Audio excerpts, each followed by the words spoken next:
Hello दोस्तों, आप सभी का स्वागत है हमारे YouTube channel the crazy board पर। दोस्तों, आज हम इस वीडियो में प्रश्नावली 7.3 के इस प्रश्न संख्या 2 के इस दूसरे नंबर प्रश्न को हल करेंगे।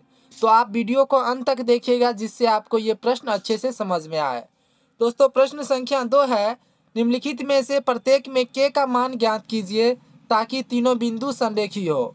दूसरा नंबर में दिया हुआ है, यहाँ पर 3 बिंदु का हमको कोऑर्डिनेट दिया हुआ है और बोल रहा है कि ये बिंदु संरेखी है, तो इसमें आप k का मान ज्ञात कीजिए। तो इसमें पहला बिंदु है 8,1, दूसरा है k, -4, तीसरा है 2, -5। तो आइए इसको हम हल करते हैं। दोस्तों, यहाँ पर जो है 3 बिंदु हमको दिया हुआ है, तो हम इसका नामकरण कर लेते हैं। सबसे पहले यहाँ पे हम लिखेंगे हल, माना कि बिंदु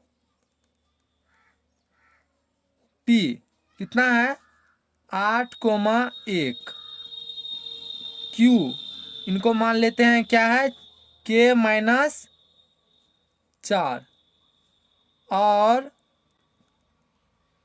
एक बिंदु का नाम मान लेते हैं हम R है, इनका कोऑर्डिनेट क्या है 2, -5 है। दोस्तों, इसके बाद हम लिखेंगे चूंकि तीनों बिंदु संरेखीय है, संरेखीय, संरेखी का मतलब होता है एक ही रेखा पर है। तो अगर तीनों बिंदु संरेखी होगा तो उसका क्षेत्रफल 0 हो जाएगा। तो इसीलिए हम बोलेंगे, इसीलिए त्रिभुज का क्षेत्रफल बराबर क्या हो जाएगा 0। क्योंकि तीनों बिंदु संरेखी है तो उस केस में क्या होता है, त्रिभुज का क्षेत्रफल 0 हो जाता है। तो आप जो है त्रिभुज का क्षेत्रफल बराबर जानते होंगे क्या होता है, वो होता है 1/2। अगर नहीं जानते हैं तो याद कर लीजिए, 1/2 into x1 into y2 - y3 plus x2 into y3 - y1 plus x3 into y1 - y2 बराबर 0। दोस्तों, ये त्रिभुज का क्षेत्रफल होता है। तो यहाँ से जो है आप x1, y2 और y3 इन सब का वैल्यू अगर आप पुट कर देंगे तो अपने आप जो है k का मान जो है निकल के आ जाएगा। तो यहाँ से जो है आप 3 बिंदु में इसको आप मान लीजिए x1, क्योंकि पहले होता है x कोऑर्डिनेट और बाद में होता है y कोऑर्डिनेट। तो इसको मान लीजिए y1, इसको मान लीजिए x2 और इसको मान लीजिए y2, इसको मान लीजिए x3 और इनको मान लीजिए y3।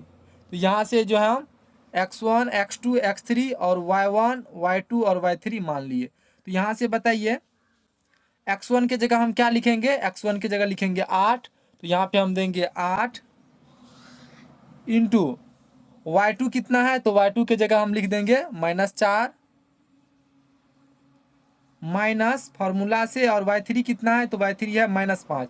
तो यहाँ पे हम देंगे गुना -5 प्लस x2 कितना है, तो x2 है k इंटू y3 कितना है, तो y3 है -5 माइनस फार्मूला से, और y1 कितना है, तो y1 है 1। तो यहाँ पे दे देंगे हम 1 प्लस x3 कितना है, तो x3 है यहाँ पर 2। तो हम x3 के जगह देंगे 2 इंटू y1 - y2। तो y1 कितना है 1 माइनस y2 कितना है, y2 है -4। तो यहाँ पे हम फिर देंगे गुना -4 बराबर कर देंगे 0।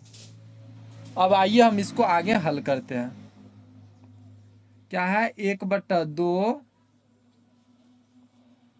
8 ब्रैकेट -4 और माइनस गुना माइनस, तो ये हो जाएगा +5 प्लस के गुना -5 और -1, ये कितना हो जाएगा दोस्तों, तो ये हो जाएगा -6।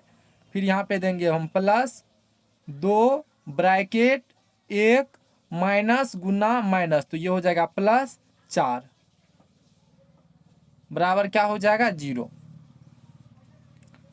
या 1/2 8 5 माइनस 4 करेंगे तो ये कितना हो जाएगा, तो ये हो जाएगा 1, प्लस माइनस माइनस के को अगर हम 6 से गुना करेंगे तो ये हो जाएगा 6 के प्लस 2 और 1 और 4 को अगर हम जोड़ेंगे तो ये हो जाएगा 5 बराबर क्या हो जाएगा 0। अब इस 1/2 को इस साइड भेजेंगे तो ये भी क्या हो जाएगा 0। तो यहाँ पे हम लिखेंगे 8 गुना 1 तो ये हो जाएगा 8 माइनस 6 के प्लस 2 को अगर 5 से गुना करेंगे तो ये हो जाएगा 10 बराबर 0 गुना 1/2 है, अगर हम इसको इस साइड भेजेंगे तो ये क्या हो जाएगा 2/1 या 8 माइनस 6 के प्लस 10 बराबर क्या हो जाएगा 0, क्योंकि 0 से किसी भी नंबर में हम गुना करेंगे तो क्या होता है 0, तो इसीलिए यहाँ पे हो जाएगा 0।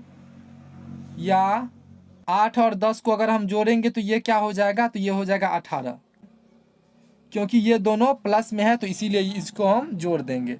माइनस 6 के बराबर 0 या माइनस 6 के बराबर, यहाँ पर प्लस 18 है, इसको अगर हम इस साइड भेजेंगे तो ये हो जाएगा माइनस 18, यहाँ से माइनस माइनस कट जाएगा या 6 के बराबर क्या हो जाएगा 18 या के बराबर क्या हो जाएगा 18/6, क्योंकि 6 यहाँ पे गुना में है तो इस साइड आएगा तो भागा में 6 3 18 यानी 6 3 जा 18, इसीलिए के बराबर क्या हो जाएगा 3।